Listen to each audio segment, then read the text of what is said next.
Hi friends, అందరికీ నమస్కారం. నేను మీ గాయత్రి వామిలాల.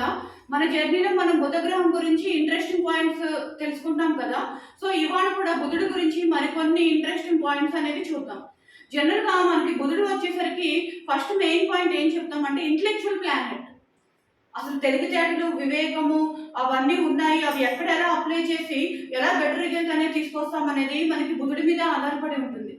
అయితే బుధుడికి వచ్చేసరికి మెయిన్ మనం మేజర్గా చూసేది ఏంటంటే వ్యాపార గ్రహం. బుధుడు అంటే మనకి జాతకంలో బుధుడు బాగుంటేనే మనం ఏం వ్యాపారం చేయాలి, ఎలా చేయాలి, ఆ వ్యాపారం అనేది ముందుకు వెళ్తుందా, అంటే జాయింట్ వ్యాపారం చేయాలా, సింగిల్గా చేయాలా, ఈ ఊళ్ళో చేయాలా, పక్క ఊళ్ళో చేయాలా, అలాగా వ్యాపారానికి సంబంధించి ఏమేమి విషయాలు ఉన్నాయో అవన్నీ కూడా మనకి బుధుడి కిందకి వస్తాయన్నమాట. అందుకనే బుధుడికి ఏంటంటే ఒక రకమైన మంచి ప్లేస్మెంట్ అనేది విడిగా ఉంటుంది బుధుడికి. అంటే తెలివితేటలు తొందరగా బుధగ్రహ జాతకులు కూడా ఎవరి మీద డిపెండ్ అవ్వరు. వాళ్ళ తెలివితేటల మీద వాళ్ళకి చాలా నమ్మకం ఉంటుంది. ఇంకో విషయం ఏంటంటే బుధగ్రహ జాతకులకి అప్పు చాలా తక్కువగా ఉంటుంది. అంటే ఒకవేళ వాళ్ళు ఏదైనా అప్పు చేయాల్సి వచ్చినా మనకి వితిన్ ఫ్యూ డేస్లో ఏదైనా వస్తుంది అంటేనే అప్పు చేస్తారు, లేకపోతే రిస్క్ అనేది ఎక్కువ తీసుకోరు అనమాట. అంటే ఉన్న దాంట్లోనే మనం జాగ్రత్తగా ఎలా ఉండాలి, దాన్ని ఎలా నెట్టుకు రావాలి అనేది మనకి బుధుడి ద్వారానే తెలుస్తుంది. అయితే ఇవాళ ఒక 3 విషయాలు ఇవాళ నేను చెప్పబోతున్నాను. అంటే బుధగ్రహం గురించి మనకి సాముద్రికంలో ఒక 3 గుర్తుల గురించి ఇవాళ నేను మీకు చెప్పబోతున్నాను. మనకి పామ్ రీడింగ్ లో బుధుడిని మనం ఎక్కడ చూస్తామంటే ఇక్కడ బుధ స్థానంలో చూస్తాం కదా. అయితే బుధ స్థానంలో ట్రయాంగిల్ గుర్తు, ఎవరికైతే త్రిభుజం గుర్తుంటుందో వాళ్ళు ఏంటంటే సిఇఓస్ కింద, అంబాసిడర్ కింద ఉంటారనమాట. అంటే ఒక కంపెనీకి ఒక లోగోని తీసుకురావడం, ఒక మంచి పేరు తీసుకురావడం, అవన్నీ కూడా మనకి బుధుడి మీద డిపెండ్ అయి ఉంటాయి. అందుకని ఎవరికైతే త్రిభుజం గుర్తుంటుందో వాళ్ళు ఒక కంపెనీకి ఒక పెద్ద కీ పోస్ట్లో ఉంటారనమాట. అంటే ఒక మంచి పోస్ట్, ఒక లీడరు, ఒక మంచి దర్పము, అవన్నీ కూడా మనకి ఈ ట్రయాంగిల్ గుర్తుంటే వస్తాయి. ఆ తర్వాత ఏంటంటే వి లెటర్, మనకి ఏబిసిడిలో వి లెటర్ ఉంటుంది కదా. వి లెటర్ గుర్తు ఎవరికైతే ఉంటుందో వాళ్ళకి స్మార్ట్ థింకింగ్ అనేది ఉంటుంది. స్మార్ట్గా ఆలోచిస్తారు వాళ్ళు. అంటే ఒక ఇచ్చిన పనిని ఎలా చేయాలి అంటే కొంతమంది చూడండి చాలా చాలా హెవీగా చేసుకెళ్తూ ఉంటారు. వాళ్ళ థింకింగ్ అనేది ఎస్టాబ్లిష్ అవ్వదు, ఎన్లార్జ్ అవ్వదు. కాకపోతే ఈ గుర్తున్న వాళ్ళు ఎలా ఉంటారంటే బి లెటర్ గుర్తున్న వాళ్ళు చాలా స్మార్ట్గా, ఈజీగా చేసేస్తారు. అంటే వాళ్ళకున్న తెలివితేటలతో చాలా చాకచక్యంగా చేసేస్తారు. అది మనకు అసలు ఒకసారి అర్థం కాదు, ఎలా చేశారనేది కూడా మనకు కూడా అర్థం కాదు. అందుకని బి లెటర్ అనేది చాలా శుభం గల గుర్తు అనమాట. ఆ తర్వాత వచ్చేసరికి నిలువు రేఖ 1 ఉండి ఈ బుధస్థానం కనుక స్ట్రాంగ్ గా ఉంటే, అంటే ఏదైతే ఈ ప్లేస్ ఉందో చిటికిన వేలు కింద అది కనుక మనకి లావుగా ఉబ్బెత్తుగా ఉంటే దాన్ని మహీయోగము అంటాము. మహీయోగము, దాన్నే భద్రయోగము అంటాము. అంటే ఈ గుర్తున్న వాళ్ళు ఏం చేస్తారంటే వాళ్ళ వ్యాపారం అనేది తరతరాలు చేసుకువెళ్తారు. అంటే ఉన్న దాంట్లోనే వాళ్ళు అడ్జస్ట్ అవ్వరు అనమాట. ఆ వ్యాపారాన్ని విస్తరించటము, బయట ప్లేస్ నుంచి పెట్టుబడులు తీసుకురావటము, అయితే ఉన్న వ్యాపారాన్ని మళ్ళీ పిల్లలకి అటాచ్ చేయటము, అంటే ఆ లోగో అనేది అలాగా, ఆ లెగసీ అనేది అలా కంటిన్యూ అవుతూ ఉంటుంది. అయితే ఈ మహీయోగము, భద్రాయోగము అనేది మనకి బుధుడి పీరియడ్ జరిగేటప్పుడు తెలుస్తుంది. అయితే మన సాముద్రికంలో ఎలా చెప్పొచ్చు అంటే బుధుడితో ఏవైతే మంచి గ్రహాలు కలిసి ఉన్నాయో అప్పుడు బుధుడు కనుక స్ట్రాంగ్ గా ఉంటే ఆపోజిట్ గ్రహాలు కూడా ఈయనకి ఫ్రెండ్లీ గ్రహాలు అయితే ఆ మహీయోగం కానీ భద్రాయోగం కానీ ఉంటుంది. అంటే ఆ లోగోని ఆ పిల్లలు ఆ సర్నేమ్తో, అంటే ఇప్పుడు కొంతమంది చూడండి ఒకే రకమైన వ్యాపారాన్ని అలా తీసుకెళ్తూ ఉంటారు. అంటే ఇప్పుడు షాప్స్ కానీ, బట్టల షాప్స్ కానీ, చెప్పుల షాప్స్ కానీ, ఏదైతే బిజినెస్ ఉందో తరతరాలు కూడా అదే వెళ్తూ ఉంటుంది, అప్ టు 6 to 7 జనరేషన్స్ వరకు. దాన్ని మహీయోగము అంటాం అనమాట. సో బుధుడికి సంబంధించి మనం మెయిన్ తెలుసుకోవాల్సినవి వ్యాపార దక్షత, వ్యాపార గుణాలు అనేవి మనకి తెలుసుకోవచ్చు. ఇంకా మనకి హెల్త్ పాయింట్ ఆఫ్ వ్యూలో ఇంకేం విషయాలు తెలుస్తాయంటే బుధుడి మీద, బుధుడు కనుక మనకి వీక్గా ఉంటే, బుధుడి ప్లేస్ కనుక బాగోపోతే మతిమరుపు వస్తుంది. తర్వాత మూర్ఛ రోగం అనేది వస్తుంది. ఆ ఫిట్స్ వచ్చి పడిపోతూ ఉంటారు కదా, అంటే నరాల మీద కూడా బుధుడు అనేది ఎక్కువగా ఇంపాక్ట్ అనేది చూపిస్తారు. తర్వాత అతివాగుడు, కొంతమంది చూడండి టాపిక్ ఒక చోట స్టార్ట్ చేస్తారు, తర్వాత ఏంటంటే సంబంధం లేని విషయాలకు వెళ్ళిపోతూ ఉంటారు. ఇప్పుడు ఎవరికైనా ఒక స్పీచ్ కానీ ఏదైనా ఇచ్చామనుకోండి, కొంతమంది ఎంతవరకు మాట్లాడాలో అంతవరకు క్లీన్గా మాట్లాడి వదిలేస్తారు. కొంతమంది ఏంటంటే ఒకదాని నుంచి అలా సంబంధం లేని విషయాలు కూడా వెళ్ళిపోతూ ఉంటుంది. కొంతమంది సంబంధం ఉన్న విషయాలు చెప్తూ ఉంటారు ఒకవేళ ఎక్కువగా చెప్పినా. కాకపోతే బుధుడు వీక్గా ఉన్నప్పుడు ఏమవుతుందంటే అన్ని క్లమ్జీగా అయిపోతాయి. అంటే ఒక మంచి ప్రెజెంటేషన్ అనేది రాదు. అతివాగుడు కూడా ఒక రకమైన మానసిక జబ్బు లాంటిది. ఆ తర్వాత ఇంకోటి ఏంటంటే మానసిక వ్యాధ, తొందరగా ఎవరితో షేర్ చేసుకోరు. ఇంకోటి ఏంటంటే అల్సర్స్ కానీ పైల్స్ కానీ ఇవి కూడా ఏంటంటే బుధుడు బాగోపోతే మనకి వచ్చేవన్నమాట. అజీర్తి, మనకి ఆ టేస్ట్ అనేది తెలియకుండా వికారంగా ఉంటుంది, ఫీవరిష్గా అలా ఉన్నప్పుడు అది కూడా బుధుడు వల్లే అనమాట. సో హెల్త్ పాయింట్ ఆఫ్ వ్యూలో ఇవన్నీ వచ్చినప్పుడు మనం ఇవి చూసుకోవాలి. ఎస్పెషల్లీ చిన్నపిల్లలకి వాళ్ళు చూడండి సడన్గా పడిపోతూ ఉంటారు. అంటే ఆడుకుంటూ పడిపోవడం కాదు, కొంతమంది కావాలని తగిలించుకుంటూ పడిపోతూ ఉంటారు. ఏమైనా వస్తువులు ముట్టుకోవడం, అస్తమానం పడుతూ ఉంటారు, జారి పడటం. అప్పుడు మనం ఏం చేయాలంటే జాతకంలో బుధుడి దృష్టి ఎలా ఉందనే చూసుకోవాలి చిన్నపిల్లల జాతకంలో. సో ఇవాళ మెయిన్ మనం డిస్కస్ చేయబోయే టాపిక్ ఏంటంటే వ్యాపారం. బుధుడు కనుక వ్యాపారంలో మంచి దృష్టితో ఉంటే ఎలా ఉంటుంది, దానికి సంబంధించిన విషయాలు ఇవాళ నేను మీకు చెప్పబోతున్నాను. మనకు ఒక ఊర్లో ఒక జమీందార్ గారు ఉంటారనమాట. ఆయనకి ఒక 4 కొడుకులు ఉంటారు.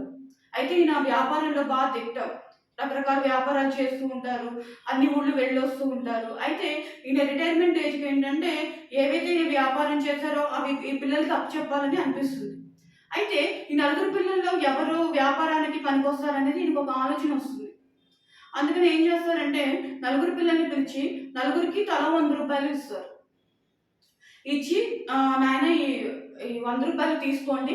అయితే మీరు ఏం వ్యాపారం చేయాలనుకుంటున్నారో అది మీరు నాకు వివరంగా చెప్పండి. దానికి సంబంధించి నేను మీకు ఒక 4 గదులు ఉంచాను. ఆ 4 గదులు ఏంటంటే గానుగ గదులు అంటారు. అంటే పూర్వం చూడండి గానుగ గదులని ఉంచేవాడు అనమాట. లైక్ స్టోర్ హౌసెస్ కింద ఉంటాయన్నమాట. ఆ 4 గదులను ఉపయోగించి మీరు ఏం వ్యాపారం చేస్తారు ఏంటి అనేది, ఏ మెటీరియల్ ఎలా ఉంటుంది అనేది మీరు నాకు వివరించి చెప్పండి అని 4 పిల్లలకి ఇచ్చేసి వెళ్ళిపోతారు. అయితే ఆ నెక్స్ట్ డే వస్తారనమాట ఈ తండ్రి ఈ 4 పిల్లల దగ్గరికి. ఫస్ట్ కొడుకు దగ్గరికి వస్తారు. 100 రూపాయలు ఇచ్చారు కదా, ఒక్కొక్కరికి 100 రూపాయలు ఇచ్చారు. ఒక్కొక్క గది దగ్గరికి వస్తూ ఉంటారు. ఆ ఫస్ట్ కొడుకు గది దగ్గరికి వచ్చేసరికి వంట చెరుకు కొంటాడు అనమాట అతను. ఆ 100 రూపాయలు పెట్టి వంట చెరుకు ఏదైతే ఉందో అది కొనేసి సగం వరకు వస్తుంది ఆ గదిలో. నాన్నగారు నేను వంట చెరుకు బిజినెస్ చేయాలనుకుంటున్నాను, ఇది వంట చెరుకుదని చెప్పి చూపిస్తాడు. సరే నాయన అంటారు. రెండో కొడుకు దగ్గరికి వెళ్తాడు. అతనేమో నాన్నగారు మా ఫ్రెండ్ వ్యాపారం చేస్తూ సడన్గా ఆపేశాడు, అతనికి ఉన్న మెటీరియల్ అంతా కూడా నాకు తక్కువ రేటుకి ఇచ్చేసాడు, నేను అందుకే ఆ ఉన్న మెటీరియల్ అంతా కూడా తక్కువ రేటుకి కొనేసాను, అందుకనే 50 రూపాయలకి వచ్చేది కూడా ఇంకో 100 రూపాయలకి ఎక్స్ట్రా వేసి ఇంకా ఎక్కువ కొనేసానని చెప్పి చూపిస్తాడు అనమాట. అయితే అందులో సగం బాగుంటుంది మెటీరియల్, సగం ఏమో కుళ్ళిపోయి ఉంటాయి. లైక్ ఫిషరీస్ సంబంధించినవి అక్కడ పెడతాడనమాట. సరే నాయన అంటారు, ఈయనేం మాట్లాడు. సరే మూడో కొడుకు దగ్గరికి వస్తారనమాట. అతనేమో పత్తి కొనేస్తాడు. నాన్నగారు నేను పత్తి వ్యాపారం చేయాలనుకుంటున్నాను, చూడండి ఇది పత్తి కొన్నాను మీరు ఇచ్చిన 100 రూపాయలతో అని చెప్పి చూపిస్తారు. అది గదంతా నిండుంటుంది.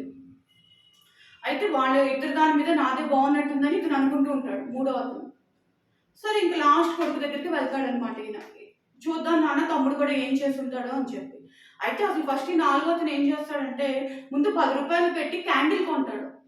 అది గానుగ గదులు అంటే ముందు అసలు చీకటిగా ఉంటుంది. ఫస్ట్ అసలు వ్యాపారం చేయడానికి ఉన్న డబ్బులు మొత్తంతో మన మెటీరియల్ అనేది ప్లాన్ చేయకూడదు. ముందు 10 రూపాయలు పెట్టి క్యాండిల్ కొంటాడు. ముందు అసలు వెళ్ళగానే లైటింగ్ అనేది వస్తుంది గదిలో.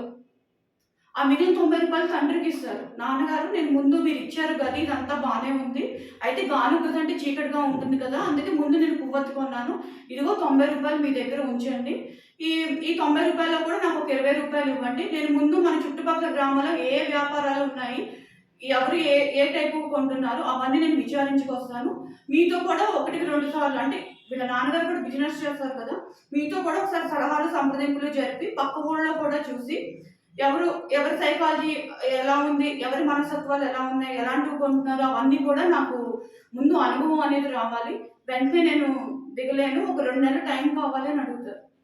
అప్పుడు ఈయనకి 4వ కొడుకే ఈ బిజినెస్కి తగిన అర్హుడు అని చెప్పి అతనికి చెప్తాడనమాట.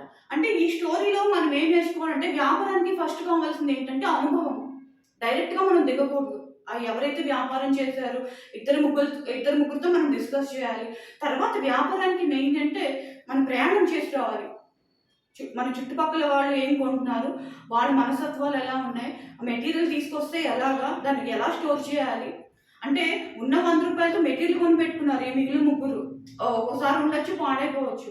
అక్కడ వ్యాపారానికి కావాల్సిన మెటీరియల్ ఒకటే కాదు, ట్రాన్స్పోర్ట్ ఉంటుంది, తర్వాత కాటా ఏవైతే కావాలో, అంటే ఆ వ్యాపారానికి సంబంధించి మెటీరియల్ కాకుండా మిగతా ఏవైతే ఉన్నాయో అవన్నీ సమకూర్చుకోవడానికి కూడా మన దగ్గర డబ్బులు ఉండాలి.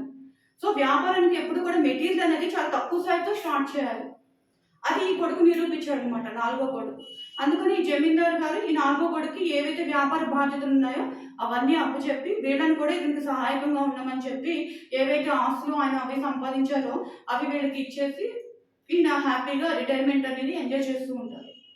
సో బుద్ధుడికి సంబంధించి బాగుంటే ఏంటంటే వ్యాపారం అనేది చాలా ఈజీగా చేస్తారు. తర్వాత స్మార్ట్ థింకింగ్‌తో చేస్తారు. మంచిగా చేస్తారు. అంటే ఒక బుధగ్రహ జాతకుడు కనుక వ్యాపారంలో బాగా గట్టిగా వెళ్తే వాళ్ళ వారసులు కూడా సుఖపడతారు. అంటే ఆ డబ్బులనేవి బయటికి పోనివ్వరు. జనరల్‌గా మీరు బుధగ్రహ జాతకులు చూడండి. అంటే ఉన్నంతలో హుందాగానే ఉంటారు కానీ అమౌంట్ అనేది తీసేటప్పుడు చాలా ఒకటికి 10 సార్లు ఆలోచించుకుంటారు. ఇది అవసరమా? కాదా? అవసరం ఉంటేనే ఖర్చు పెడతారనమాట. సో వ్యాపారానికి కావాల్సింది మెయిన్ 2 అనుభవం ఒకటి, తర్వాత పొదుపు. పొదుపు అనేది ఉండాలి. అంటే ఇచ్చిన మొత్తంతోనే మొత్తం వ్యాపారంలోకి దిగితే అసలు నెక్స్ట్ ఏంటనేది అర్థం కాదు. అందుకని ప్రతీది చాకచక్యంగా చూసుకుంటూ చేసుకురావాలనమాట. సో బుధుడు బావుంటే వ్యాపారం అనేది ఇలా ఉంటుంది. తర్వాత తెలివితేటలు. ఆ తెలివితేటలనేది వ్యాపారానికి ఎలా అన్వయిస్తాడు బుధుడు అనేది మీకు ఇవాళ ఇంకొక చిన్న ఉదాహరణ చెప్తాను. ఒక ఊర్లో ఏంటంటే ఒక ఆయుర్వేద వైద్యుడు ఉంటారనమాట. ఆయనకి చాలా ఏళ్ల నుంచి ఆయుర్వేదం మీద చాలా గ్రిప్ ఉంటుంది. ఆయుర్వేదం అంటే ప్రతి వాళ్ళని రావటం, నాడి అది పరిశీలించడం, ఏవైతే ఉన్నాయో మందులు అవన్నీ చేయించడం, అవన్నీ మందులు అవి కూడా ఈయన రాస్తూ ఉంటారు. ఈ పొడులు అవైతే ఏవైతే ఉన్నాయో అన్నీ ఈయన అరేంజ్ చేస్తూ ఉంటారు. అయితే ఈయనకి సహాయంగా కొడుకు హెల్ప్ చేస్తూ ఉంటాడనమాట. ఇతను కూడా కొంచెం చిన్న చిన్న విషయాలనేవి నేర్పుతూ ఉంటారు. నాడీ చూడటం గానీ, ఏవైతే చిన్న చిన్న మందులుంటాయి కదా! ఆ గుళికలు గానీ, ఏవి ఎలా చేయాలనేవి ఇతనికి నేర్పుతూ ఉంటారు. ఈ కొడుకు కూడా. అయితే ఈ కొడుకంటారు, "ఇక్కడే సేమ్‌గా ఇదే ఆయుర్వేదం చేస్తూ వాడెక్కువ డబ్బులవి ఇవ్వట్లేదు కదా నాన్నగారు. మనం వేరేగా ఏదైనా బిజినెస్ పెట్టుకుందాము. బిజినెస్ పెట్టుకుంటే బావుంటుంది వేరే ఊరికెళ్ళి" అని చెప్పి అంటాడనమాట కొడుకు. అయితే ఈ తండ్రి అంటారు, "నాకు తెలిసింది పెద్దలది మా తాతల కాలం నాటి నుంచి వస్తున్నది ఆయుర్వేదమే. మరి నీకు కూడా నేను ఇవే నేర్పుతున్నాను కదా! నువ్వు కావాలంటే ఆయుర్వేద విద్యను అభ్యసించు. ఈ ఏదైతే ఉందో అదే అది నువ్వు కంటిన్యూ చేద్దువు గానీ వైద్యానికి సంబంధించి ఏదైతే ఉందో అది నువ్వు కంటిన్యూ చేద్దువు గాని" అంటే ఇతనికి నచ్చదనమాట. అంటే నేను సహాయకంగా ఉన్నా గానీ నాకు దీని మీదైతే అంతగా ఇది లేదు. నేను వేరే ఊరు వెళ్లి పెద్ద పెద్దగా వ్యాపారాలు చేయాలనుకుంటున్నాను. ఒక 10 ఏళ్ళు కష్టపడేది 5 ఏళ్ళు కష్టపడి మంచిగా డబ్బులు సంపాదించాలనుకుంటున్నాను అంటాడనమాట. అయితే కొంత అమౌంట్ ఇవ్వండి అంటే ఈయన ఇవ్వరు. వీళ్ళ నాన్నగారు ఇవ్వరనమాట. సరే నువ్వే బిజినెస్ చేస్తా అంటున్నావు కదా! నీ తెలివితేటల మీద నీకు అంత నమ్మకం ఉంటే వ్యాపారానికి కావాల్సిన డబ్బులు కూడా నువ్వే సంపాదించుకో అని చెప్తారనమాట. సరే ఇతను సరే నాన్నగారు అని చెప్పి అప్పు చేయడు. అప్పు మాత్రం చేయొద్దని కండిషన్ పెడతారు వీళ్ళ నాన్నగారు. ఎందుకంటే ఆయుర్వేదం ఏదైతే హాస్పిటల్ ఉందో ఆ తర్వాత అతనికి ఇద్దాం అనుకుంటాడు కానీ అతను కొంచెం క్లాష్ అనేది వస్తుంది. ఇతని దృష్టిలో వేరే బిజినెస్ చేయాలని, ఓడల మీద వాటి మీద వెళ్లి పెద్ద పెద్ద బిజినెస్ చేయాలని ఇతని ఆలోచన అనమాట.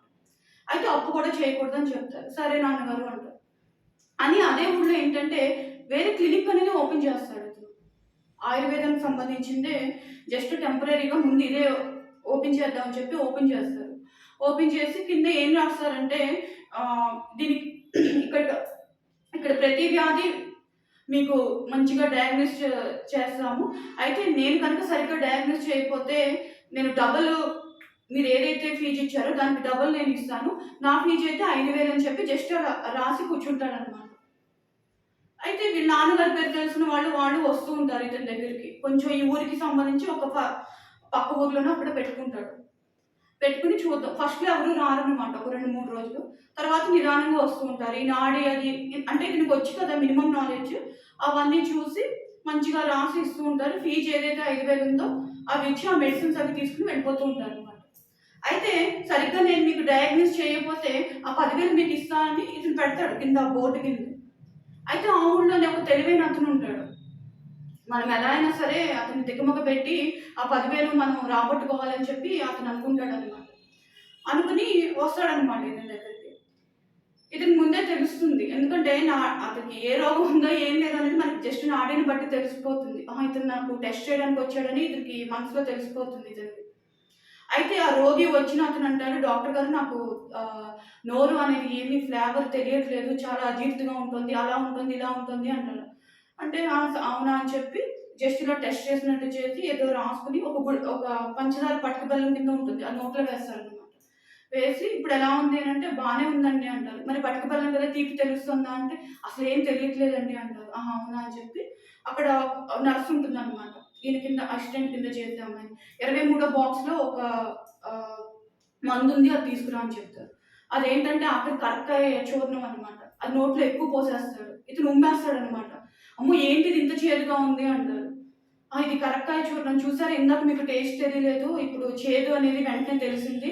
చూడండి నేను కనుక మంచిగా మెడిసిన్ రాస్తే మీకు ఈ రోగం పోయింది. ఏదైతే మీరు అజీర్తితో బాధపడుతున్నారో అది ఇంక మీకు రేపటి నుంచి రాదు. నా ఫీజు 5,000 అప్పుడు కట్టేసి వెళ్ళిపోండి అంటాడు. సరే అని ఇతను నోరంతా అదోలా అయిపోతుంది. సరే వెళ్ళిపోతాడు. కొన్ని రోజులు పోయాక మళ్ళీ అతనొస్తాడు. డాక్టర్ గారు నాకు మతిమరుపొస్తుంది. ఏవెక్కడ పెడుతున్నానో అవన్నీ మర్చిపోతున్నాను. నాకు మతిమరుపుకు సంబంధించి ఏదైనా మంచిగా చూసి వైద్యం అది చేయండి అంటాడనమాట.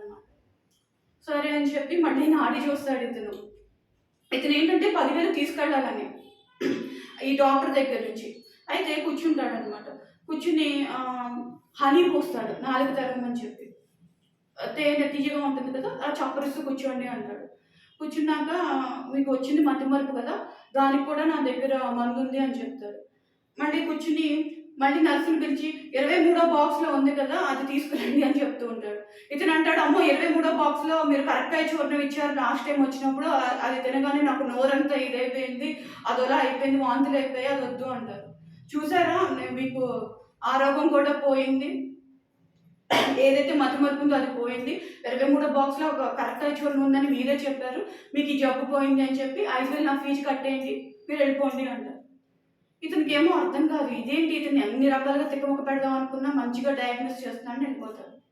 సరే మళ్ళీ వస్తాడనమాట. ఈసారి ఇలా కాదని చెప్పి డాక్టర్ గారు నాకు కళ్ళు అసలు కనిపించట్లేదండి. ఏదైనా సరే అసలు లాంగ్‌గా ఉన్నవి, షార్ట్‌గా ఉన్నవి ఏవి తెలియట్లేదు.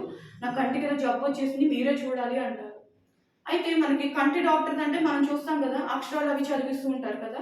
అయితే ఇతని దగ్గర కూడా అలా అక్షరాలు అవి ఉంటాయన్నమాట. అవన్నీ చదవమంటాడు చూపించి. ఇతను కావాలని ఒక లెటర్ బదులు ఇంకో లెటర్ చదివి, లేదండి అస్సలు కనపట్ల, అస్సలు కనపట్ల అంటాడు. ఎన్ని వేళ్ళని చూపించినా సరే, లేదు లేదని తప్పు చెప్తూ ఉంటాడు. ఓహో! అలా అయిందా అని చెప్పి, సరేనండి. ఈ వైద్యం నేను చేయలేకపోయాను. సర్లేండి. దీనికి సంబంధించి ఈ బెల్లంలో ఒకటి కల్పిస్తున్నాను. ఇది ఇంటికెళ్ళినప్పుడు మీరు 3 రోజులు వాడండి అని చెప్పి నాలుక తరగమని ఆ బెల్లం వేస్తాడనమాట. వేసి నేను సరిగ్గా డయాగ్నోస్ చేయలేకపోయాను కాబట్టి నేను అనుకున్న రూల్ ప్రకారం మీకు 10,000 ఇచ్చేస్తున్నానని చెప్పి ఆ 10,000 ఇచ్చేస్తాడు ఈ డాక్టర్ ఇతనికి. ఇతనికి ఇంకా ఆనందం వేస్తుంది. నా తెలివితేటలతో ఇతన్ని బురిడి కొట్టించాను అనుకుంటాడు. అయితే ఇతను అన్నీ సర్దుకుంటూ ఉంటాడు. ఆ గడప దాటేలోపు ఇచ్చిన డబ్బులు 10,000 కాదా అని చెప్పి లెక్క పెట్టుకుంటాడనమాట. లెక్క పెట్టుకుంటే 5,000 ఉంటాయి. అదేంటండి మీరు ఇవ్వాల్సింది 10,000 కదా! 5,000 ఇచ్చారేంటి అంటాడు వెనక్కొచ్చి. చూసారా ఇందాక దాకా మీకు సరిగ్గా కళ్ళు కనిపించలేదు.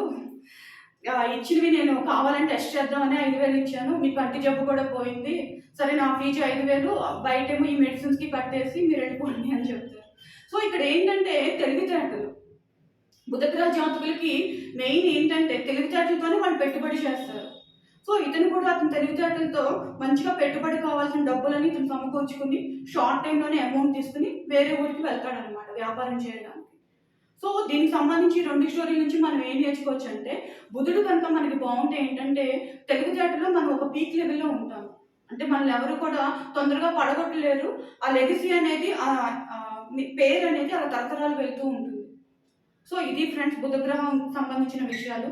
మన నెక్స్ట్ క్లాస్‌లో ఏంటంటే బుధుడి గురించిన మరిన్ని విషయాలు, బుధగ్రహం పరిహారాలు కూడా మనం చూద్దాము. సో ఈ వీడియో మీకు నచ్చితే లైక్ చేయండి అండ్ షేర్ చేయండి. కొత్తగా వచ్చిన వాళ్ళు ఎవరైనా ఉంటే సబ్స్క్రైబ్ చేయండి. నమస్తే.